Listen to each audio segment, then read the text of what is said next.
ขอนอบน้อมพระรัตนตรัยขออนุโมทนาท่านสาธุชนทุกท่านยินดีต้อนรับเข้าสู่รายการจำนันจาครั้งที่52วันพฤหัสบดีที่25พฤศจิกายนพุทธศักราช2564ธรรมสวัสดีทุกท่านพร้อมแล้วเราทำใจให้สบายๆผู้พูดก็จะพูดอย่างตั้งใจและทำให้สบายๆผู้ฟังก็จะฟังด้วยความสบายเพราะการทำให้จิตเราสบายนั้นมันทำให้เราผ่อนคลายทำให้เรารู้สึกว่า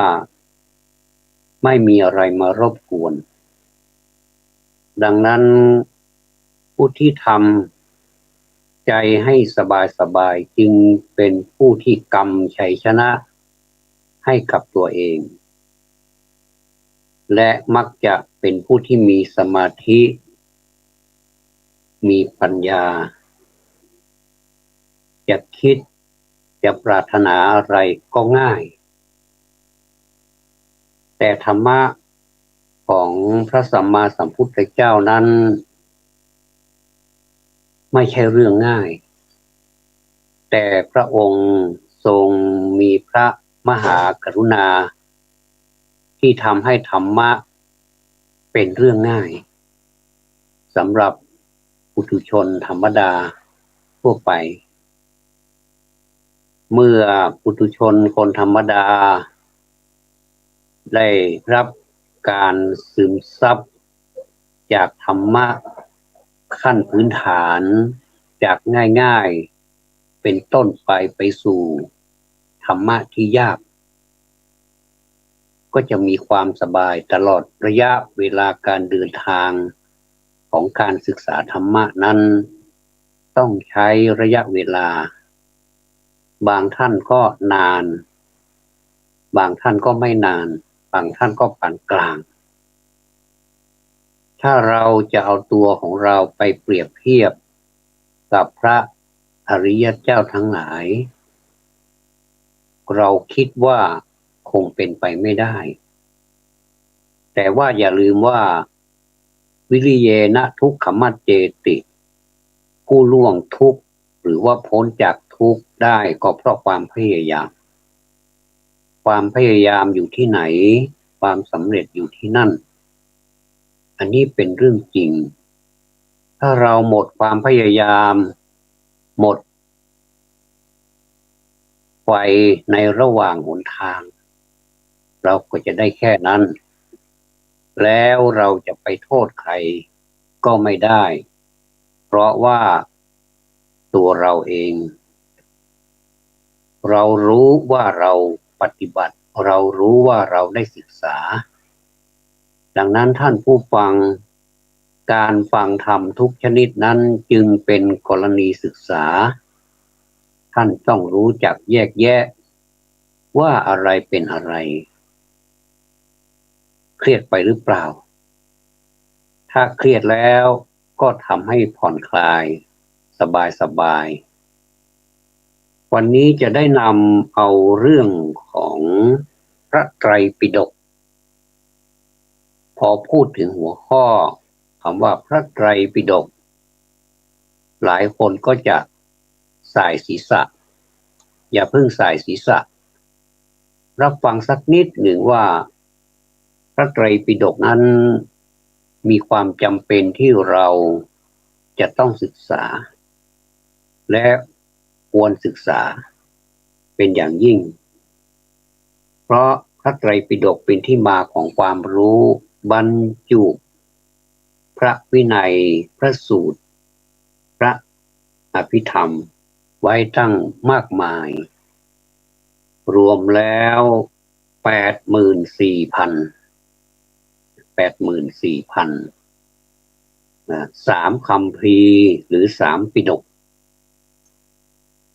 ปิฎกแรกก็คือวินัยปิฎกอันนี้ท่านบรรจุไว้ 21,000 วินัยปิฎกนั้นมีอะไรบ้างก็คือประกอบไปด้วยที่ว่าด้วยระเบียบวินัยต่อมามีพระสุตตันตปิฎกพระสุตตันตปิฎกบรรจุไว้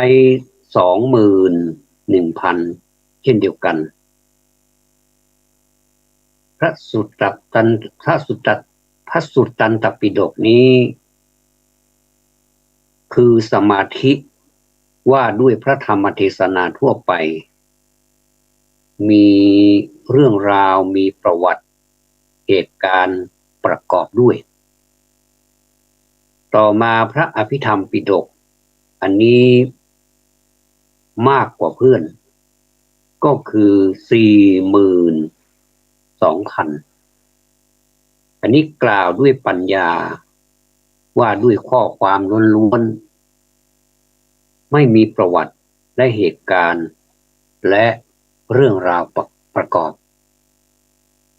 ดังจะเห็นได้จากวิทยุ FM 104.50 เมกะเฮิรตซ์ได้นำเสนอรายการของพระไตรปิฎกด้วยอันนี้ถ้าท่านมีความว่างนะก็ควรจะหาโอกาสที่จะรับฟังเพราะท่านนำเสนอได้ดีมากอันนี้สำหรับคนที่ศึกษาพระอภิธรรมปิฎกจะไม่มีข้อความอะไรที่เป็นประวัติและเหตุการณ์เรื่องราวประกอบจะเป็นธรรมะชั้นสูงล้วนๆนะทีนี้เรามากล่าวถึงพระสุตตันตปิฎกโดยเฉพาะพระสุตตันตปิฎกนี้ซึ่งว่าด้วยสมาธิเนี่ยและว่าด้วยพระธรรมเทศนาทั่วไปซึ่งมีประวัติเรื่องราวเหตุการณ์ประกอบเนี่ยจะแบ่งเป็นนิกายอีกนิกายเป็นทีฆนิกายมีตัวย่อว่าทีจุดมัชฌิมนิกายมีตัวย่อว่ามอสังยุตตนิกายมีตัวย่อว่าสังสังในที่นี้เป็นสังบาลีถ้าสังนะสังจะเป็นตัวภาษาบาลีก็คือสอเสือแล้วก็มีอังนิกหิตคือมีตัวเลขศูนย์เล็กๆอยู่ข้างบนสอเสือเลขศูนย์ตัวจิ๋วๆอยู่ข้างบนแต่ว่าเลขศูนย์ตัวใหญ่ๆก็ไม่ใช่เป็นตัวจิ๋วๆก็แทนสระอังก็แปลว่าสังถ้าเป็นภาษาไทยก็สอไม้หันงองูก็อ่านว่าสังอันนี้สออังนิกหิตก็อ่านว่าสังนะและก็มีอังคุตรนิกายอังคุตรนิกายมีออ่างงองูแล้วก็จุดใต้งองูเล็กๆจุดเหมือนเวอร์ไวเว็บดอทจุดดอทลงไปใต้งองูอ่านว่าอังเปรียบเทียบกับภาษาไทยก็คือออ่างไม่หันอากาศงองูอังนะก็สนุกดีนะก็ได้เรียนหลายภาษาก็เราจะได้รู้หลายๆอย่างแล้วก็มีขุททกนิกายอันนี้ขุททกนิกายนี้ตัวย่อก็คือขุหอสระอุถ้าจะว่าไปแล้วทั้ง5ตัวนี้เพื่อความเข้าใจและก็จำได้ง่ายก็คือมีตัวย่อใช้คำว่าทีมะสังอังอุทีมะสังอังอุ ทีก็คือทีฆนิกายมะก็คือมัชฌิมนิกายสังก็คือสังยุตตนิกายอังก็คืออังคุตตรนิกาย ทีฆนิกายนี้ท่านก็แยกออกมาอีกว่าทำไมต้องมีทีฆะทำไมต้องมีมัชฌิมะสังยุตตะอังคุตตระขุททกะทีฆนิกายว่าด้วยพระสูตรหรือพระธรรมเทศนาขนาดยาวมีพระธรรมเทศนาขนาดยาวเหมือนกันแม้แต่ในพระธรรมบทก็จะเสนอเรื่องราวที่ยาวถ้าเป็นบาลีประโยค1-2ก็จะเป็นเรื่องของพระนางสามาวดียาวมากนะแล้วก็ถ้าเป็นประโยคปรริญญา3ประโยคก็จะเป็นเรื่องของสุขสามเณรหรือว่าสามเณรชื่อสุขนะสามเณรชื่อสุขซึ่งบวชเป็นสามเณรตัวเล็กๆตั้งแต่น้อยนะแล้วก็สำเร็จเป็นอรหันต์นะเป็นสามเณรซึ่งอันนี้มีความยาวมากและก็เรื่องอื่นๆอีกก็มีหลายเรื่องเหมือนกันที่มีความยาวนอกนั้นก็จะเป็นปานกลางบ้างแล้วก็แบบสั้นๆบ้างต่อมามัชฌิมนิกายว่าด้วยพระสูตรหรือพระธรรมเทศนาขนาดกลางไม่สั้นไม่ยาวเกินไปอย่างที่พูดเมื่อกี้นี้ว่าไม่สั้นเกินไปและก็ไม่ยาวเกินไปปานกลางต่อมาเป็นสังยุตตนิกายท่านผู้ฟังก็ฟังไปค่อยๆฟังไปช้าๆนึกภาพไปด้วยสังยุตตนิกายนี้ว่าด้วยพระสูตรหรือพระธรรมเทศนาอันประมวลธรรมะหรือเรื่องราวไว้เป็นพวกเช่นว่าด้วยพระมหากัสสปะหรือกัสสปะสังยุตว่าด้วยเหตุการณ์ในแคว้นโกศลเรียกว่าโกศลสังยุตว่าด้วยมรรคนี่ก็คือข้อปฏิบัติเรียกว่ามัคคะสังยุตนี้ก็จะเป็นพวกถ้าเป็นแคว้นก็จะเป็นพวกแคว้นเป็นพวกแล้วก็ถ้าเป็นพระอย่างเช่นพระมหากัสสปะก็จะเป็นพวกหรือกัสสปะสังยุตถ้าเป็นมรรคก็จะเป็นมัคคะสังยุตต่อมาอังคุตตรนิกายว่าด้วยพระสูตรหรือพระธรรมเทศนาเป็นข้อตามลำดับจำนวนเช่นธรรมะหมวด1หมวด2หมวด3อย่างนี้แต่ละข้อก็มีจำนวน1 2หรือ3ตามหมวดนั้นขุททกนิกายว่าด้วยพระสูตรหรือพระธรรมเทศนาอันนี้เป็นเบ็ดเตล็ดทั่วไปรวมทั้งภาษิตของพระสาวกประวัติต่างๆและชาดกมีมากมายและก็คำพูดหรือว่าภาษิตนี่หมายถึงพระสาวกนี่พูดออกมาแต่ละคำนั้นเป็นมัทธุรวาจาเป็นความดีเป็นกุศลแล้วก็เป็นความจริงไม่มีบิดพลิ้วอันนี้เรียกว่าเป็นภาษิตถ้าเป็นภาษิตจากพระพุทธเจ้าก็ออกมาจากพระโอษฐ์เป็นคำจริงเป็นคำตรงไม่บิดพลิ้ว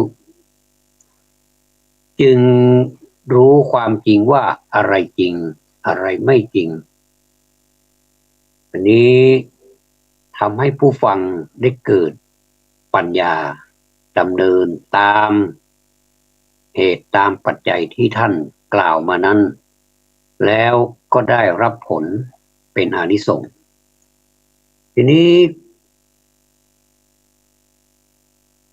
เราจะเปลี่ยนเรื่องแล้วนะว่าความจริงก็ไม่ใช่เปลี่ยนเรื่องหรอกอันนี้เอาเรื่องของวินัยนะเป็นวินัยปิฎกว่าด้วยระเบียบวินัยนะว่าด้วยระเบียบวินัยทีนี้เราก็มาโยงถึงว่าระเบียบวินัยนี้ทำไมถ้าถามว่าทำไมต้องมีระเบียบวินัยด้วยเพราะอะไรก็ตามถ้ามันมีระเบียบมีวินัยดูแล้วสบายตาฟังแล้วสบายหูสบายหูฟังสบายหูดูสบายตาหยิบก็ง่ายหายก็รู้ดูก็งามตาอันนี้เป็นการจัดระเบียบแบบชาวโลกชาวบ้านทั่วๆไปชาววัดก็ทำชาวบ้านก็ทำตกลงว่าโลกทั้งโลกนี้จะต้องมีการจัดระเบียบการจัดระเบียบสังคมการจัดระเบียบบ้านที่อยู่อาศัยการจัดระเบียบเครื่องนุ่งห่มการจัดระเบียบยารักษาโรคว่าอะไรเป็นยาที่จะต้องรับประทานก่อนอาหารหลังอาหารทันทีหรือหลังอาหารเว้นระยะห่างพอประมาณแล้วค่อยรับประทานเป็นยาน้ำยาเม็ดยาผงยาฉีดก็แบ่งออกมาเป็นอย่างแม้แต่ในห้องเก็บยาแผนกเก็บยาของเภสัชกรของโรงพยาบาลไม่ว่ารัฐไม่ว่าเอกชนก็จะมีการจัดระเบียบยาไว้เป็นอย่างเป็นล็อกๆเป็นช่องๆแล้วก็มีโค้ดมีเครื่องหมายไว้ถ้าแพทย์สั่งแพทย์ก็จะเขียนเป็นภาษาอังกฤษหมดเราอ่านไม่ออกถึงอ่านได้แต่เราก็ไม่รู้ความหมายว่ามันคืออะไรอันนี้ภาษาแพทย์กับพยาบาลกับเภสัชกรที่เกี่ยวข้องเจ้าหน้าที่ที่เกี่ยวข้องในโรงพยาบาลสถานพยาบาลเนี่ยเขาจะรู้พออ่านปุ๊บค่าใบแพทย์สั่งไปรับยาแล้วเราก็ไปรับยาที่ห้องยาพอยื่นปุ๊บเดี๋ยวนี้ไวนะพอยื่นปุ๊บเดี๋ยวก็ยาก็มาแล้วตามที่แพทย์สั่งเป็นไปได้เก่งนะทำงานแบบสัมพันธ์กันดีมากเลยแล้วเราก็ไปนั่งไม่นานหรอกเดี๋ยวก็เรียกไปรับยายิ่งเป็นสมัยนี้ห้องรับยานี่เขาจะลิงก์เขาจะมีแบบเขาเรียกว่าอะไรนะถ้าพูดผิดขออภัยด้วยจะมีการ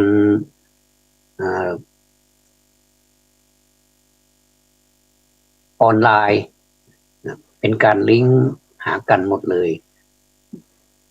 แล้วก็จะมีชื่อมีหมายเลข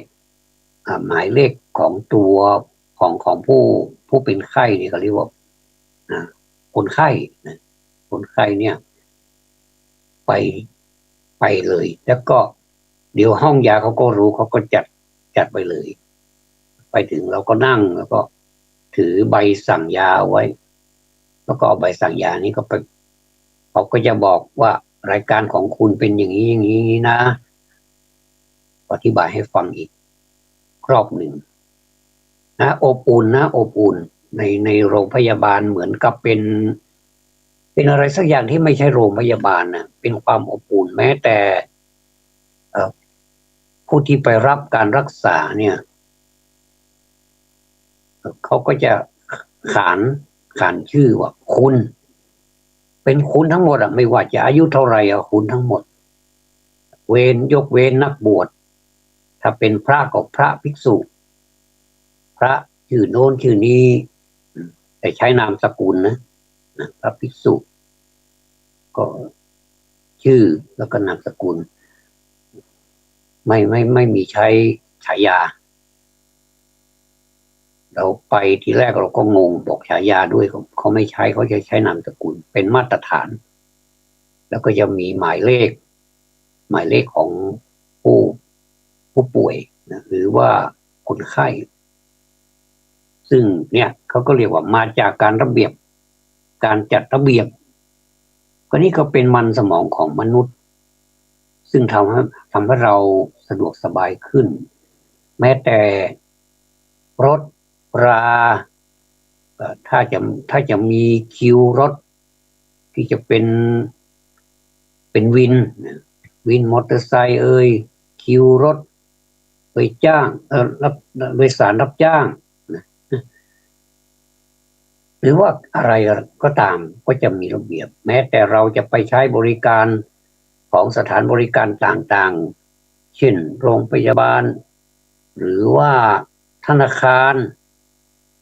เป็นต้นเหล่านี้ก็จะจัดระเบียบไว้โดยการจัดเป็นคิวไปถึงเราก็กดเอาใบคิวมาแล้วก็มานั่งตามที่ควรยิ่งเดี๋ยวนี้ก็นั่งห่างๆกันเขาก็จัดระเบียบอันนี้แม้แต่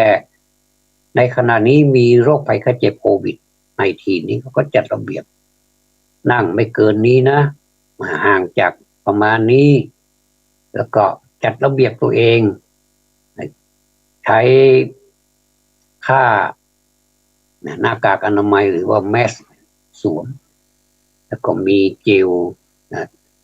บางท่านก็พกเจลขวดเล็กๆผู้พูดนี่ก็พกเป็นประจำถ้าไปนู่นไปนี่นี่ก็จะขึ้นรถลงรถหยิบอะไรช่วยอะไรแล้วก็ล้างมือด้วยเจลเป็นประจำล้างมือเรียบร้อยแล้วเราก็สบายใจหน้ากากอนามัยเราก็ใส่ก็เป็นการรักษาความไม่ประมาทเอาไว้ครับความไม่ประมาทเรายิ่งรักษาเท่าไหร่ก็ชีวิตของเราก็จะปลอดภัย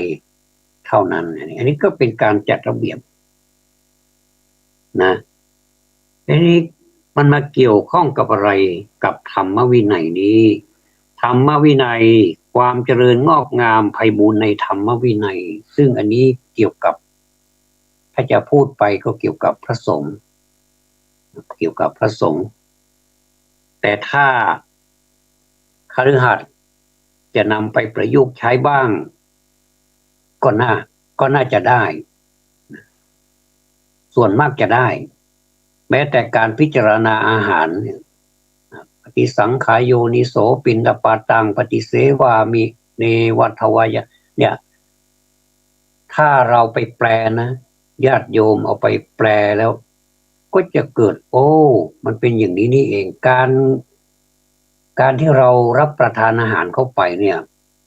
ไม่ได้หวังว่าจะให้มันอร่อยแต่มันอร่อยหน่อยมันก็ดีซึ่งมันเป็นรสชาติทำให้ข้าวหรือว่าอาหารที่เรารับประทานเข้าไปเนี่ยมันทำให้เรากลืนลงก็นิดหน่อยไม่ต้องกับถึงเลิศหรูอะไรอาหารที่มันเลิศหรูนะมันทานเข้าไปแล้วมันก็ดีนะพูดถึงว่ามันก็ดีแต่ว่าพูดถึงเรื่องของราคามันก็แพงมันเหมาะสำหรับคนที่เขามีตังค์มีฐานะมีเงินมีทองอย่างเนี้ยแต่ถ้าเราเนี่ยเราก็ต้องพิจารณาว่าเราไม่ได้ไปรับประทานตรงรสชาติมันให้มากนักก็คือมีนิดหน่อยก็พิจารณาไปว่าเรารับประทานด้วยความให้มันชีวิตของเรานี้ตั้งอยู่เพื่อได้ทำงานทำการแล้วก็มีชีวิตเลี้ยงดูชีวิตของตัวเองต่อไปอันเนี้ยเป็นคำแปลแล้วก็ทุกสิ่งทุกอย่างที่รับประทานเข้าไปมันก็ไปอยู่ในท้องแล้วก็มีลักษณะที่เหมือนกันหมดเลย นะนี่ก็ไปสามารถไปปรับใช้กับญาติโยมได้แต่ก็ไม่ถึงกับไปก่อนจะรับประทานอาหารไม่จำเป็นจะต้องไปปฏิสังขายโยนิโสเหมือนกับพระก็ได้เพียงแต่ว่าเราระลึกไว้ในใจว่าต่อไปนี้เราจะรับประทานอาหารแล้วนะก็ตั้งหน้าตั้งตารับประทานแล้วก็คิดไปด้วยว่าเรารับประทานเพื่อความอยู่รอดเพื่อให้ชีวิตนี้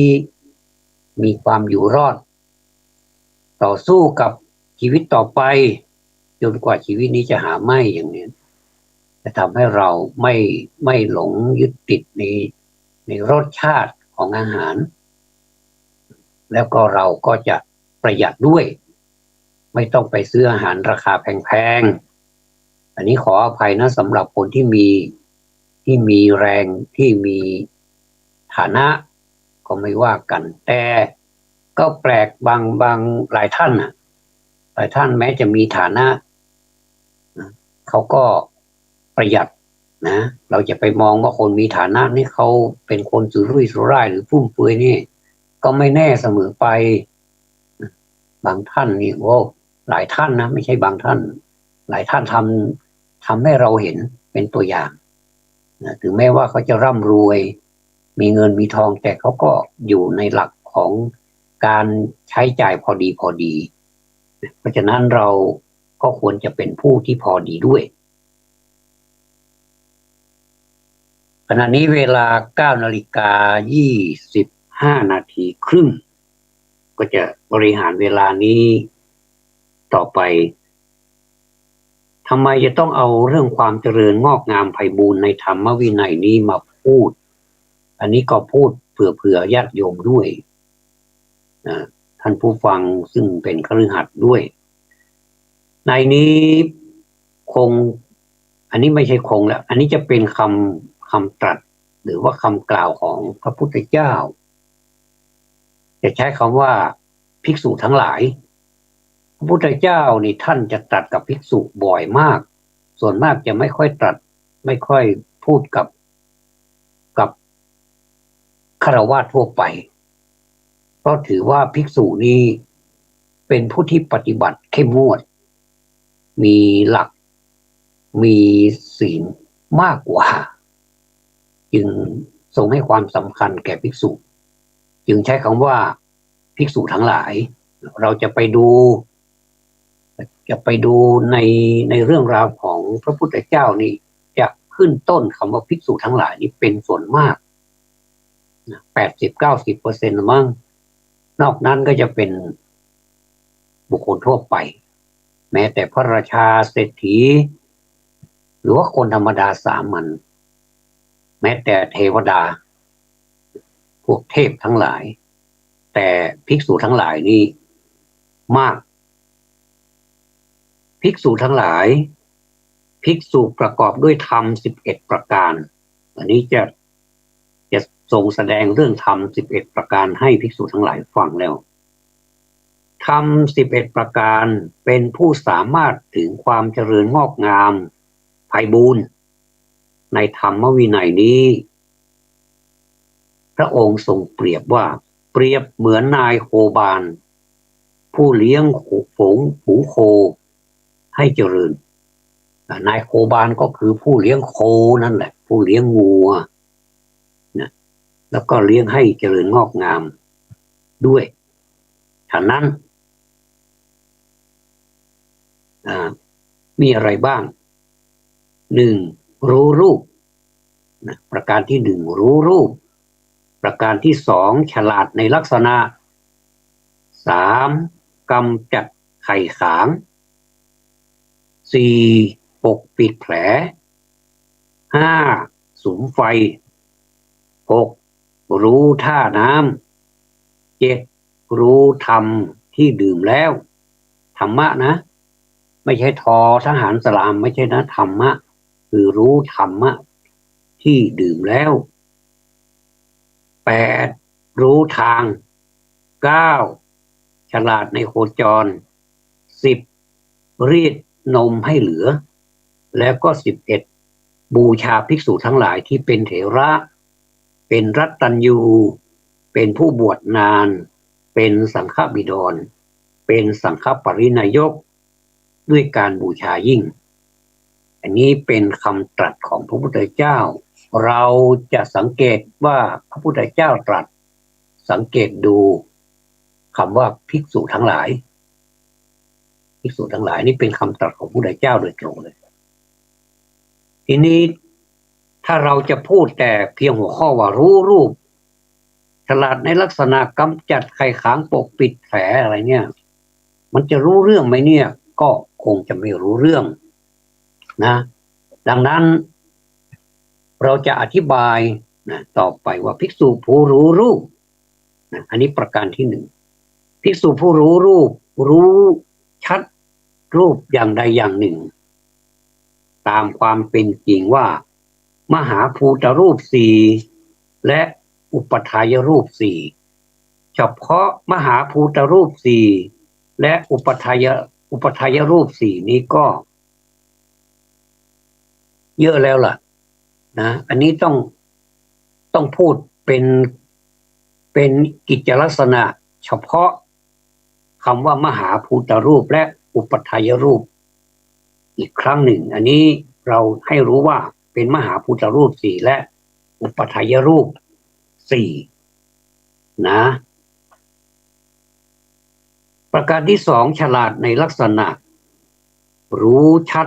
ตามความเป็นจริงว่าโอนพานมีกรรมเป็นลักษณะ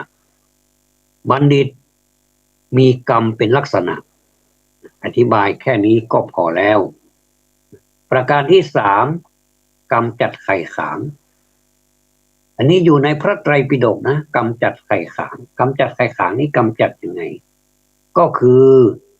ไม่รับกามวิตกที่เกิดขึ้นไม่รับวิหิงสาวิตกที่เกิดขึ้นและไม่รับบาปอกุศลที่เกิดขึ้นละบรรเทาทำให้สิ้นสุดทำให้ถึงความเกิดขึ้นไม่ได้อีกต่อไปข้อสี่ปกปิดแผลข้อนี้ก็น่าสนใจมากปกปิดแผลปกปิดอย่างไรคือรูปทางตาฟังเสียงทางหูดมกลิ่นทางจมูกลิ้มรสทางลิ้นถูกต้องโผฏฐัพพะทางกายแล้วก็รู้แจ้งธรรมารมณ์ทางใจไม่รวบถือไม่แยกถือปฏิบัติเพื่อสำรวมทางตาหูจมูกลิ้นกายใจเมื่อไม่สำรวมแล้วก็เป็นเหตุให้บาปอกุศลคืออภิชฌาและโทมนัสครอบงำได้ถ้าเราจะมาอธิบายถึงอกุศลอภิชฌาโทมนัสคงจะกินเวลาไม่น้อยอันนี้มีโอกาสเราค่อยขยับขยายไปเป็นประเด็นไปตกลงนะประการที่ห้าก็คือสุมไฟสุมไฟคือแสดงธรรมที่ฟังมาแล้วตามที่เราเรียนมาแล้วแก่คนอื่นๆโดยพิสดารก็หมายความว่าการสุมไฟนี่มันร้อนเมื่อมันร้อนเราก็แจกจ่ายความร้อนนี่หมายถึงความร้อนนี่ไม่ใช่ไฟจริงไม่ใช่ไปเผาบ้านเผาเมืองหรือว่าไปเผาคนอื่นความร้อนนี่หมายถึงตปะหรือวัตบะความร้อนที่ฆ่ากิเลสนั่นเองเราเอาไปแจกจ่ายคนอื่นโดยพิสดารประการที่หกผู้รู้ท่าน้ำผู้รู้ท่าน้ำคือเข้าไปหาภิกษุผู้เป็นพหูสูตรผู้เรียนจบคัมภีร์ทรงธรรมทรงธรรมะนะทรงวินัยทรงมาติกา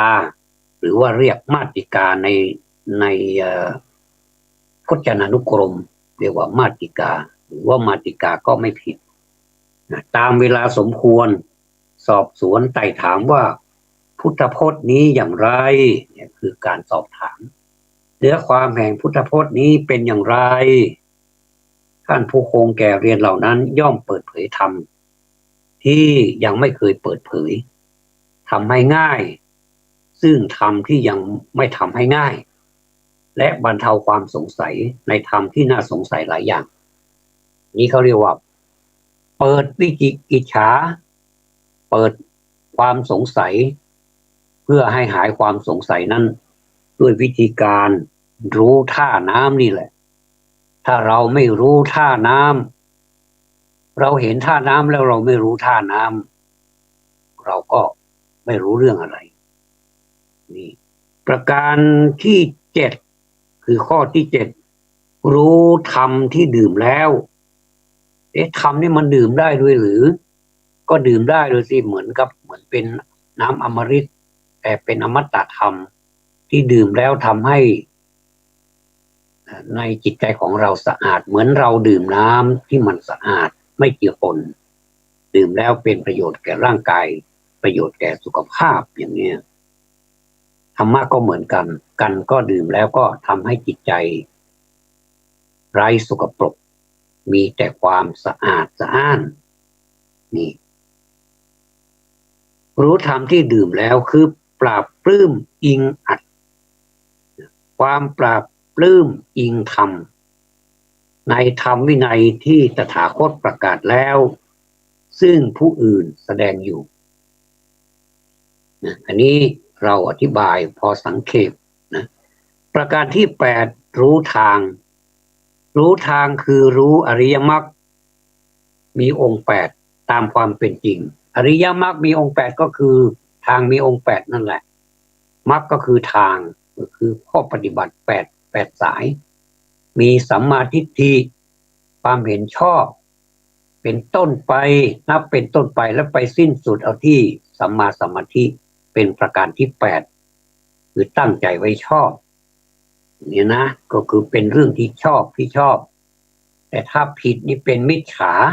เป็นผิดเห็นชอบคือเห็นสัมมาเป็นมิจฉาคือความเห็นชอบเป็นความเห็นผิดอันนี้ก็คือมรรคมีองค์8ตามความเป็นจริง9ฉลาดในโคจรคือรู้สติปัฏฐานตามความเป็นจริงสติปัฏฐานนี่ก็เวลาปฏิบัติและสนุกนะสำหรับคนที่มีใจที่อยากจะปฏิบัติสนุกมากเลยแต่ก็เหนื่อยสนุกไปด้วยเหนื่อยไปด้วยได้ปัญญาไปด้วยแล้วก็รู้สึกสติปัฏฐานนี่เป็นพระเอกนะสำหรับคนทุกคนที่ถ้าปฏิบัติสติปัฏฐานแล้วก็จะมีความรู้ที่เป็นสัมมาทิฏฐิทำให้จิตใจสบายไม่ยึดติดไม่ยึดถือถึงติดบ้างก็น้อยกว่าคนที่ไม่รู้สติปัฏฐานประการที่10คือรีดนมให้เหลือ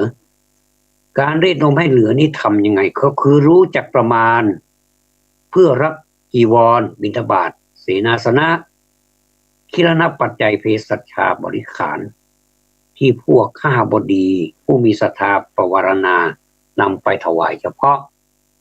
อันนี้ขึ้นอยู่กับญาติโยมทั้งหลายส่วนมากญาติโยมทั้งหลายนั้นก็จะนำเอาพวกที่ได้กล่าวมาเนี่ยก็คือเป็นปัจจัย4เนี่ยเข้าไปบำรุงพระภิกษุตลอดถึงสามเณรด้วยของที่เป็นของที่ปราณีตจะสังเกตเห็น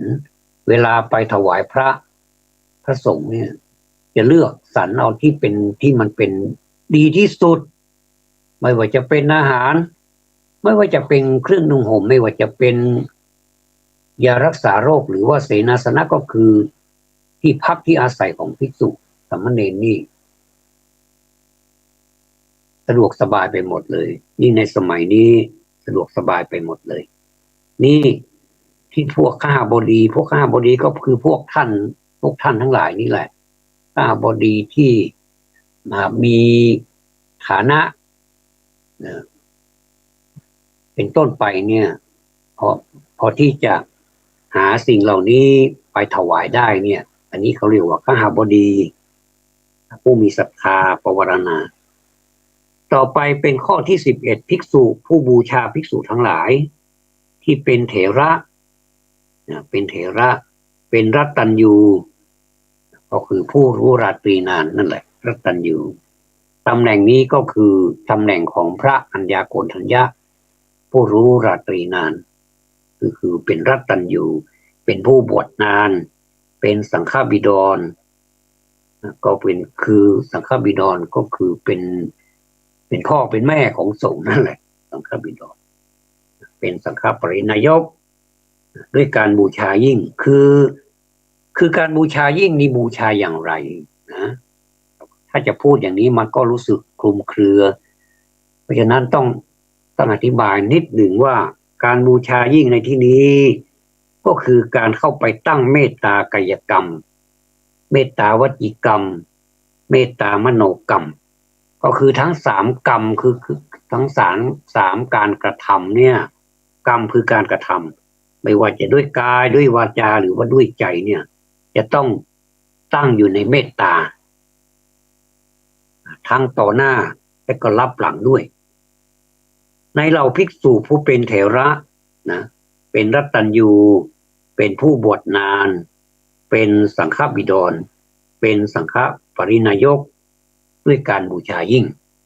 อภิปูชยามะหรือว่าอภิปูชยามิด้วยการบูชายิ่งอันนี้ก็มาจากพระสุตตันตปิฎก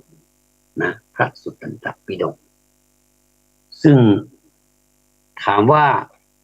มันเป็นประโยชน์กับอุบาสกอุบาสิกาไหมเป็นนะญาติโยมทั้งหลายเป็นประโยชน์กับอุบาสกอุบาสิกาโดยรวมแล้วก็คือเป็นประโยชน์กับบริษัท4เป็นประโยชน์แก่บริษัท4ก็คือภิกษุภิกษุณีอุบาสกอุบาสิกาสมัยนี้ก็เป็นแม่ชีผู้บวชเป็นแม่ชีภิกษุณีเราไม่ค่อยมีแต่บริษัท4นี้แน่นอนเลยต้องเป็นประโยชน์อย่างแน่นอนถ้าเราสามารถนำเอา11อย่างเนี่ยไปใช้ไปปรับใช้ประยุกต์ใช้ก็จะเป็นประโยชน์กับญาติโยมเองนะเหมือนกับที่ผู้พูดได้พูดว่าปัจจัย4นะมีนะอะไรบ้างปัจจัย4ที่กล่าวมาเนี่ยญาติโยมก็นำไปปฏิบัตินำไปปรับไปใช้อันไหนที่มันพอใช้ได้ก็สามารถเอาไปซ่อมใช้ได้นะถ้าดูแลรักษาก็ใช้อีกนานไม่ว่าจะเป็นอะไรของเครื่องใช้ไม้สอยรถราบ้านช่องหรือว่าอะไรก็ตามที่เราใช้อยู่เป็นประจำสามารถเอาไปซ่อมได้จนมันซ่อมไม่ได้ถ้ามันซ่อมไม่ได้แล้วก็ต้องจำเป็นต้องหาซื้อใหม่ก็ดูแลรักษาให้ดีอย่างนี้ก็ถือว่าใช้ได้แม้แต่ทางพระพุทธเจ้าก็ตรัสไว้เหมือนกันนะว่าของที่นำมาใช้เนี่ยถ้าไม่เก็บรักษาปล่อยให้ตากแดดบ้างตากฝนบ้างปลวกกินบ้างมดกินบ้างไม่รู้ล่ะทำให้เสื่อมสภาพไปโดยการเวลาอันไม่สมควรที่จะชำรุดตามการเวลาที่ไม่สมควรที่จะเสียหายอย่างเนี้ยพระพุทธเจ้าก็ทรงตำหนิไว้เพราะว่ามีพระเถระซึ่งปฏิบัติอย่างนั้นจริงๆพระพุทธเจ้าก็สอนทีแรกก็ยังมีเสียงเถียงอยู่นะยังมีเสียงต่อรองอยู่ว่ามันไม่เป็นไรหรอกไม่เป็นไรพระพุทธเจ้าก็ทรงเปรียบเทียบให้จนพระเถระรูปนั้นนี่เกิดความรู้แจ้งอ๋อเป็นอย่างนี้นี่เองก็ปฏิบัติตามก็เลยเป็นเรื่องเป็นราวขึ้นมาอยู่ในธรรมบทนี้ภิกษุสามเณรถ้าได้เข้าไปเรียนแล้วก็จะได้รู้หลายๆอย่างก็เป็นเรื่องราวที่มีตั้งเยอะ มีตั้ง8 เล่มเลยเรียนแล้วแต่ว่าที่แปลกที่สุดก็คือไม่ใช่แปลกก็คือจะต้องรู้เป็นภาษามคธด้วยแล้วก็ไปเป็นแปลเป็นภาษาไทยถ้าเราไปเรียนแต่ภาษาไทยนี่เราจะไม่เข้าใจเพราะว่าคำแปลนี้มันมาจากภาษามคธภาษาบาลีเพราะฉะนั้นถามว่าอันนี้เป็นเรื่องของภิกษุสามเณรผู้บวชมาในพระพุทธศาสนานี้อย่างเดียวหรือก็ตอบได้เลยว่าไม่ใช่แม้แต่คฤหัสถ์ก็สามารถที่จะเรียนได้ถ้าคุณจะเรียนนะก็คุณจะเรียนได้ก็มีบุคคลที่เป็นคฤหัสถ์นี่เรียน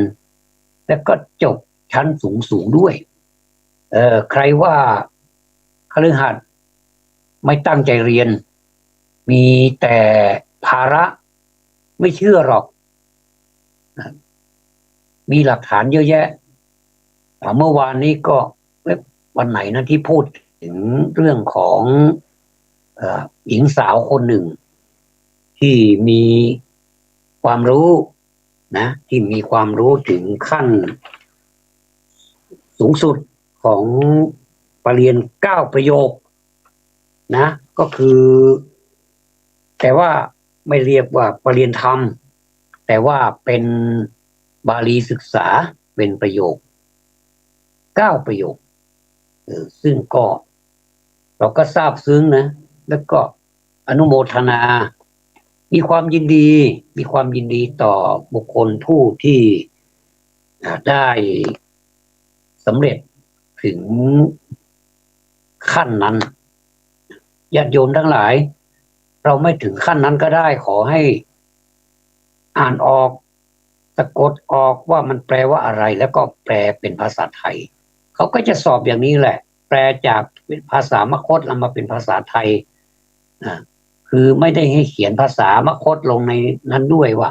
คำต่อคำเรามาแปลนี่ไม่ใช่คือจะยกเอาภาษามคธนี่มาเป็นภาษาไทยแปลเป็นภาษาไทยไปเลยแล้วมันจะมีคำอะไรที่มันสนุกมากเลยก็คำที่เราไม่เคยได้ยินได้ฟังเราก็จะได้สัมผัสเนี่ยใครมีเวลาว่างก็เรียนนะเดี๋ยวนี้มีที่เรียนเยอะแยะเรียนในมือถือก็ได้เรียนในหนังสือก็ได้โอ้มีทางเลือกเยอะแยะเลยมีเวลาก็เอามาเรียนในฐานะที่เราเป็นชาวพุทธก็เรียนไม่เสียหายอะไรและเราก็จะแตกฉานในเรื่องของธรรมวินัยนี้ด้วยนะไม่ใช่ว่าปล่อยให้พระมาสอนอย่างเดียวนะอย่างเช่น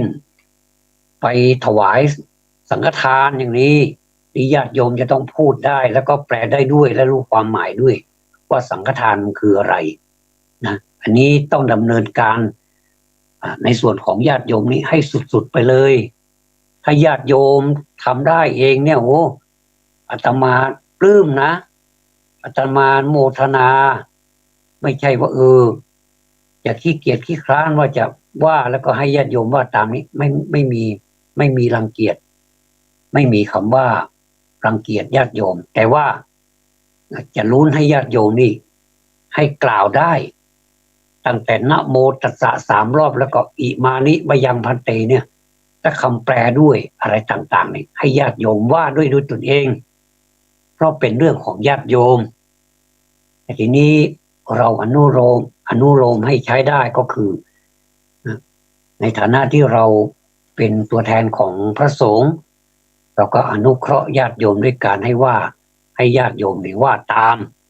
แต่ความจริงแล้วอยากจะเห็นญาติโยม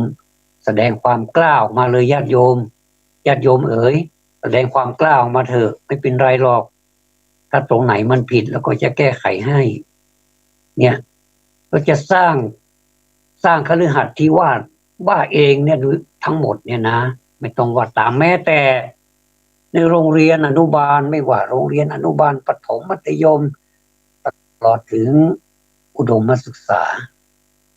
ษานี่ไม่มีปัญหาหรอกเวลาเขาจะสมาทานศีลอะไรนี่เขาจะว่าด้วยตนเองพร้อมๆกัน แต่มาสังเกตดูอนุบาลอันนี้นี่บางทีก็ลามไปถึงประถมบางทีก็ลามไปถึงมัธยมด้วยอุดมศึกษามหาวิทยาลัยบางที่ก็วาดตาม อันนี้ไม่ควรจะวาดตามแล้วนะมีมีคนที่เป็นพิธีกรเป็นมัคคันธายกชั่วคราวอย่างเนี้ยว่านำแล้วก็นักศึกษานิสิตนักศึกษาก็วาดตาม อย่างนี้นี่ไม่อยากจะไม่น่าจะสมควรนะไม่น่าจะทำได้ แต่ก็ทำไปแล้วก็ไม่เป็นไรถ้าว่าพร้อมๆกันโดยว่าเหมือนกันหมดใครก็ว่าได้อย่างนี้นะอันนี้สมกับเป็นระดับอุดมศึกษาเรามาว่าพูดถึงระดับของต้นก็คือตั้งแต่อนุบาลประถมก็